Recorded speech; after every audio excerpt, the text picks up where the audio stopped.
ದೇವರ ದರ್ಶನಕ್ಕೆ ಹೋದಾಗ ಯಾವುದೇ ರೀತಿಯಾದ ಶಾರ್ಟ್ಕಟ್ನ ಬಳಸಬಾರ್ದು ಅನ್ನೋದಕ್ಕೆ ನೇರ ಉದಾಹರಣೆ ನಾವು. ಯಾಕಂತಂದ್ರೆ ಕೆಳಗಿನಿಂದ ಯಾವುದೇ ರೀತಿಯ ಶಾರ್ಟ್ಕಟ್ ತಗೊಳ್ಳಾರ್ದೆ ನಾವು ಕೇದಾರ್ನಾಥ್ಗೆ ಇನ್ನೇನು 2 ಕಿಲೋಮೀಟರ್ ಹತ್ರ ಬಂದಿದ್ವಿ.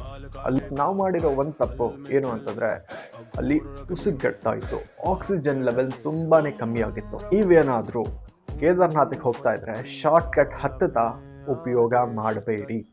ದಾರಿ ತುಂಬಾನೇ ಕಷ್ಟ ಆಯಿತು, ಕಾಲು ತುಂಬಾನೇ ನೋವ್ತಾ ಇತ್ತು, ಹೊಟ್ಟೆಯಲ್ಲಿ ಸರಿಯಾಗಿ ಊಟ ಇರಲಿಲ್ಲ.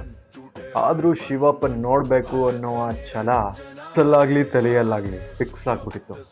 ಕಷ್ಟಗಳ ಮಧ್ಯೆ ನಾವು ತಂದಿದ್ದ ಸ್ವಲ್ಪ ಸೂಪನ್ನು ಮಾಡ್ಕೊಂಡು ಅಲ್ಲಿಗೆ ಕುಡಿದು ಮುಂದೆ ಹೋಗ್ತೀವಿ.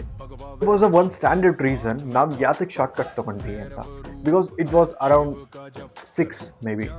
ಇನ್ನೂ 1 ಅವರಲ್ಲಿ ನಾವು ಏನಾದರೂ ಅಲ್ಲಿ ರೀಚ್ ಆಗಿದ್ರೆ ನಮಗೆ ಕೇದಾರ್ನಾಥನ ಆರತಿ ನೋಡುವ ಭಾಗ್ಯ ಒಲಿತಾ ಇತ್ತು. ಅದಕ್ಕೋಸ್ಕರ ನಾವು ಇರೋ ಬರೋ ಶಕ್ತಿ ಎಲ್ಲ ಉಪಯೋಗಿಸಿ ಶಾರ್ಟ್ಕಟ್ನ ತೊಗೊಂಡ್ವಿ. But it went totally wrong. ಆದರೂ ನಿಮ್ಮ ಜೀವನದಲ್ಲಿ ಏನಾದರೂ ಬರ್ತಿತ್ತು ಅಂತಂದರೆ ಅದನ್ನು ಯಾರ ಕೈಯಿಂದಲೂ ತಪ್ಪಿಸೋಕ್ಕಾಗಲ್ಲ. ಅದಕ್ಕೆ ಉದಾಹರಣೆ ನಮ್ಮ ಜೊತೆಗಾಗಿದ್ದು.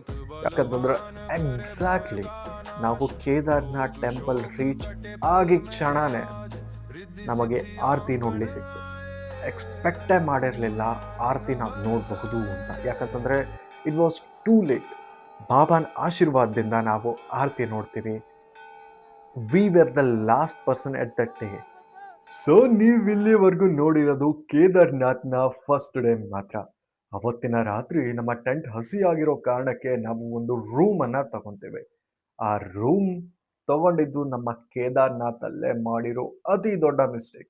ಯಾತಕ್ಕೆ ಅಂತಂದು ನೆಕ್ಸ್ಟ್ ಎಪಿಸೋಡಲ್ಲಿ ಹೇಳ್ತೀನಿ.